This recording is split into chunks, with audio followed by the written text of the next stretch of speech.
po natin from Abante. Sir Dondon Sermino. Sir Dondon.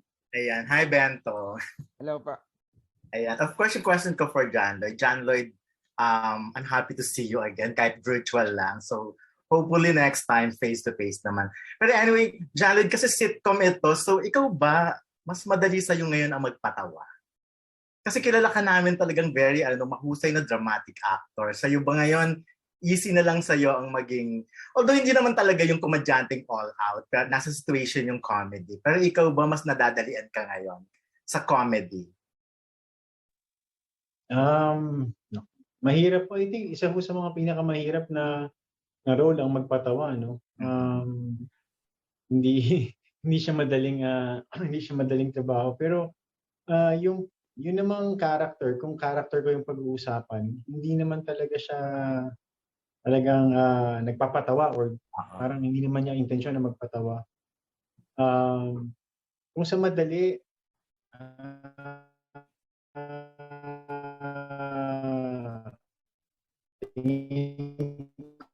mas challenge more than baka ho mas natural sa akin yung drama, yung material na drama kumpara sa comedy.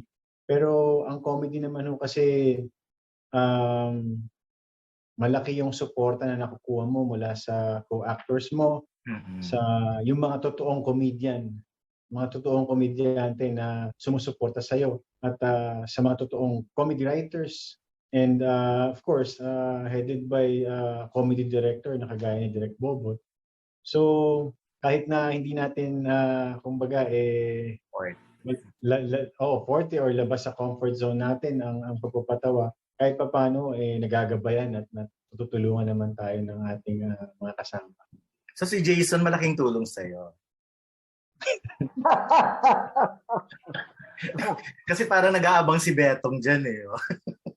Iba yung contribution ni Jason Gain sa on and off camera. Ayan, last question ko. Kasi ngayon pa lang, John Lloyd, marami ng Kapuso stars ang gustong mag-guest sa sitcom. Parang every time tinatanong sila, laging sinasabi gusto nilang mapanood. Makasama ka, maka-eksena ka. So, ayan, anong feeling mo doon? Tapos i-follow up ko na rin, hindi naman masamang mag-wish, pero pwede bang magkaroon ng crossover between ikaw, makita ka naman doon sa sitcom ni Bossing, and si Bossing naman, makita sa sitcom mo? Kung meron ng opportunity, I mean, for your last question tungkol kay Bossing, I'd be honored na mapadpad ako sa kanilang programa. And kami naman dito sa bahay namin sa Happy Together, syempre naman, i-welcome namin with open arms ang presence ni Bossing. Ayan. Oo. Ano nga ulit yung unang anong feeling na ang daming Kapuso stars ngayon pa lang nagsasabi, gusto nilang mag-guest. Gusto nilang mag-guest sa sitcom mo, gusto nilang maka-eksena ka. Sana, alam nyo, merong isang remarkable Kapuso star. Hindi ko lang yata pwedeng i-share kung sino eh. Pero isa siyang singer, dancer, total performer. And then last night yung huling eksena namin and panalo. Parang I think na-capture ng eksenang yun yung kumbaga heart and soul ng aming programa. Sana maulit pa. Sana po maulit pa sa presence ng ibang Kapuso stars. Siyempre kagaya nila, ako rin ho, umaasa, humihiling na yung mga schedule nila magtuma sa schedule namin, because at the end of the day talagang schedule yung issue eh. So sana we can work things out with all of the Kapuso stars na gustong makapag-guest dito sa aming show. Ayan. Anyway, good luck, John Lloyd, and congratulations in advance. Salamat. And Merry Christmas. Merry Christmas also. Sir Dondon, maraming salamat. Thank you. Meron na talaga kayong pinaplano na episode with her? Nung una, we tried inviting her, pero I think hindi nag-match yung schedule nung programa namin at yung schedule ni Miss Bea Alonso. Siguro in general, kung sino yung pwede, somehow kasi June parang ganun na yung pinagdaanan ng show namin eh. Hindi naging madali kasi June yung mabuo namin yung cast na to. Hindi naging madali yung proseso ng pag-invite ng mga guest. So, isa sa mga naging, I guess, isa sa mga parang nagpatibay sa amin or nalagpasan naman namin yun. And we're on our second cycle now.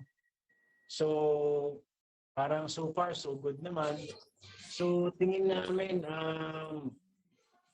siguro ako personally, kung sino yung uubra na lang at kung sino yung pwede at kung sino yung talagang maluwag sa dibdib nila or available, then we would welcome them open arms and we'd be happy to have them.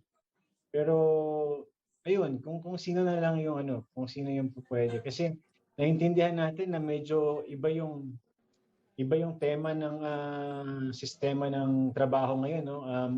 Lock-in yung proseso. So madalas maraming artista naka-lock-in and medyo mahirap mag-imbita na mag-guest. Kaya siguro kung yung schedule namin magma-match lang dun sa mga actors or actresses na uubra, we'll make it work. Pasok sa eksena at GMA7, partnership ninyo ito with GMA7. Ikaw muna, JLC siguro. At saka baka may madagdag sila. Yeah. Tingin ko po, syempre with due respect, kasi syempre that's si Kuya Willie, and siguro mas buo po yung kanilang usapan ni Direk Bobot. I think siguro mas mabibigyan kayo ng mas diretsong sagot po ni Direk Bobot. Gorgie, I'd like to answer that question. Gusto namin makita si John Lloyd sa amin, so we have to produce it. So, nakausap ko si Willie, sabi ko, well, kami na lang. Bigyan mo kami, but I know that you're going to be helping us because, natuwa kami dahil si John Lloyd is finally coming here and kausap naman namin sila Bobot. We made it clear. I said, sige, let's go. Let's do something. And then, and Willie is quite very busy with this show, and that's the reason why sabi namin, let's try it out muna. At first, nung nag-umpisa to, it was like a partnership talaga between Bobot, John Lloyd, Willie, and then and GMA. Ang ending, we want them to line produce it. So with what I have seen so far, I think we didn't make any wrong decisions. Ox ba? Thank you. And hopefully sana with Bea, no? Lahat naman posible. Wala naman imposible. Gaya ng tama yung sinabi ho ni Miles kung saan ho may nagtitiwala at may nagbibigay ng opportunity, dun po yung susundan natin. Especially sa panahon ngayon, napakamatumal po ng trabaho at napakalaking bagay kapag meron tayong ginagawa. Kaya ho, marami pang pwedeng gawin. And ang alam ko, maraming ma-i-offer sina Sir Joey, sina Ma'am Annette. So, in fact, di ba Sir Joey, very soon, meron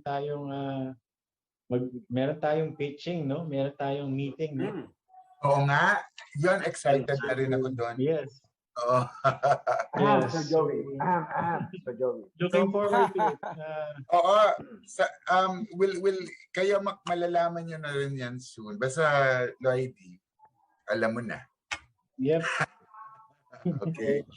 Exciting yan. So hindi lang sa Happy to Get Her, kundi more shows pa pala. Okay, thank you.